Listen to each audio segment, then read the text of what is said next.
Good morning students. जो worksheet number 13 आज हमारी आई है उसका टॉपिक है कि जो सॉइल है उसमें न्यूट्रिएंट्स कैसे रेप्लेनिश्ड होते हैं, मतलब जो मृदा है उसमें पोषक तत्व कैसे पुनः पूर्ति उनकी होती है, जो हमने इस्तेमाल कर लिए या पेड़ पौधों ने इस्तेमाल कर लिए उन्हें वापस कैसे मिट्टी के अंदर लाया जाता है, वो हम आज इसके अंदर पढ़ने वाले हैं। Radhika, during her visit to nearest crop field, saw farmers were spreading fertilizers in the field.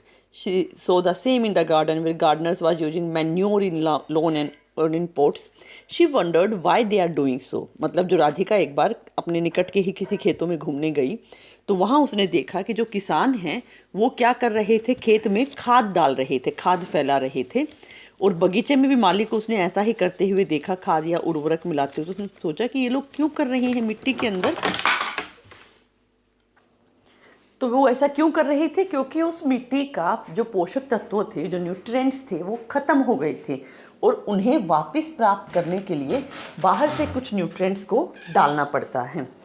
Fertilisers are the chemical substance which provide nutrients to plants, mainly nitrogen, phosphorus and potassium. तो fertiliser का जो formula है उसमें हम क्या पढ़ते हैं, NPK, nitrogen, phosphorus और पोटाशियम हमारा इसके अंदर आता है। Manures are organic substance which are obtained from decaying parts of plants and animals excreta and provide nutrients to the plant. जो मैन्योर्स हैं वो हमारे नेचुरल होते हैं और जो हमारे फर्टिलाइजर्स हैं वो फैक्ट्रियों में बनाए हुए होते हैं।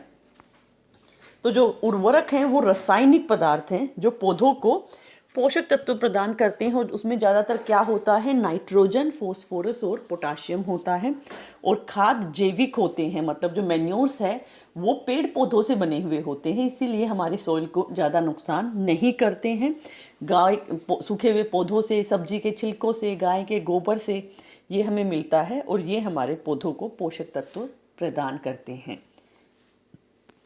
Plants absorb mineral nutrients from the soil for their growth and good health.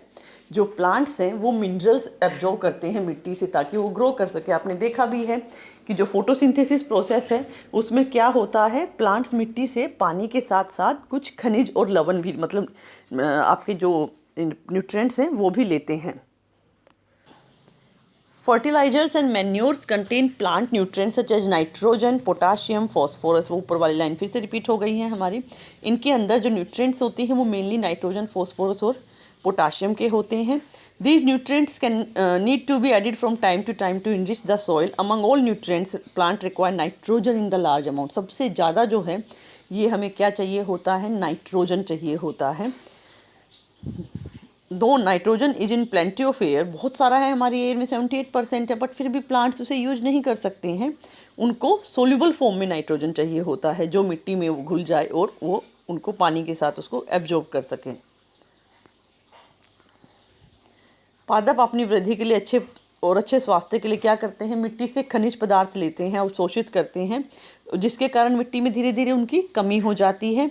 उर्वरक और खाद नाइट्रोजन, फॉस्फोरस और पोटाशियम देते हैं मिट्टी को समृद्ध करने के लिए, मतलब हेल्दी बनाने के लिए भी जो है इसमें उर्वरक या खाद मिलाए जाते हैं। पौधों में सभी पोषक तत्वों में से नाइट्रोजन की मात्रा सबसे ज़्यादा चाहिए होती है इनको। बता चुकी हूँ मैं, हवा में बहुत सारा नाइट्रोजन है फिर भी इसका सीधा उपयोग नहीं कर सकते हैं। पादप नाइट्रोजन को विलेय रूप में, विलेय मतलब सोल्यूबल रूप में ही अवशोषित कर पाते हैं। अब ये कैसे हो, नाइट्रोजन को हवा में से तो यूज कर नहीं सकते, तो नेचर ने एक राइजोबियम बैक्टीरिया दे रखा है।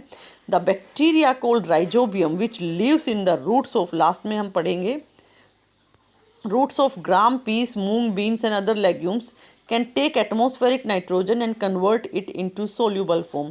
तो राइजोबियम नाम का एक बैक्टीरिया है जो क्या करता है, जो दालों के पौधों में पाया जाता है, ग्राम हो गया, आपका मटर हो गया, मूंग दाल हो गई या और दालों के पौधे, उनकी जड़ों में जो क्या करता है, मिट्टी से में हवा से नाइट्रोजन लेके उसको सोल्यूबल फॉर्म में डाल देता है। जड़ों में रहता है, वायुमंडल से नाइट्रोजन लेकर उसे विलेय पदार्थ में परिवर्तित कर देते हैं।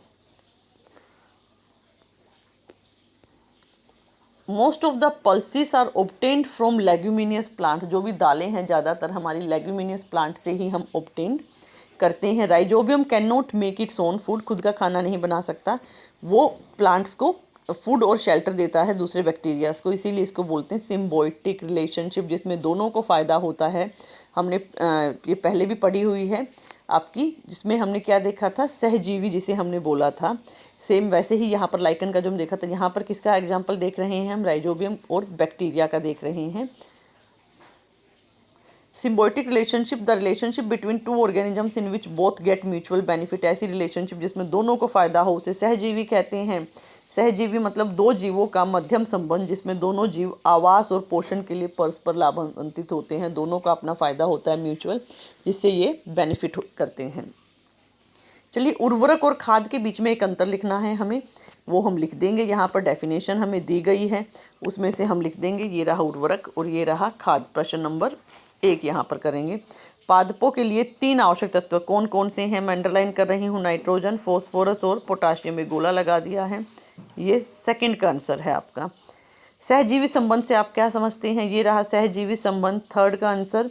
पादपों को उर्वरक और खाद की आवश्यकता क्यों होती है, ये रहा आपका फोर्थ का आंसर। चलिए अब क्वेश्चन आंसर्स देख लेते हैं। Write one difference between fertiliser and manure, first का जो आंसर होगा वो क्लियर बॉक्स में दिया हुआ है, ये रहा, ये क्वेश्चन नंबर फर्स्ट का आंसर है, दोनों लिखने हैं। 3 मेन न्यूट्रिएंट्स, कौन कौन से मेन न्यूट्रिएंट्स हैं हमारे, नाइट्रोजन, यहाँ पर ऊपर हैं, नाइट्रोजन, पोटाशियम एंड फॉस्फोरस, ये 3 मेन न्यूट्रिएंट्स हैं आपके। व्हाट इज सिम्बायोटिक रिलेशनशिप, ये रही सिम्बायोटिक रिलेशनशिप की डेफिनेशन, ये सेकंड था। Why do plants need fertilisers and manures, क्यों जरूरत होती है प्लांट्स को फर्टिलाइजर्स एंड मैन्यूर्स की, आप यहाँ से लिख सकते हैं, ये 4। आई होप आपको वीडियो समझ में आई होगी। मेरी वीडियो को लाइक कीजिए, मेरे चैनल को सब्सक्राइब कीजिए। Thank you.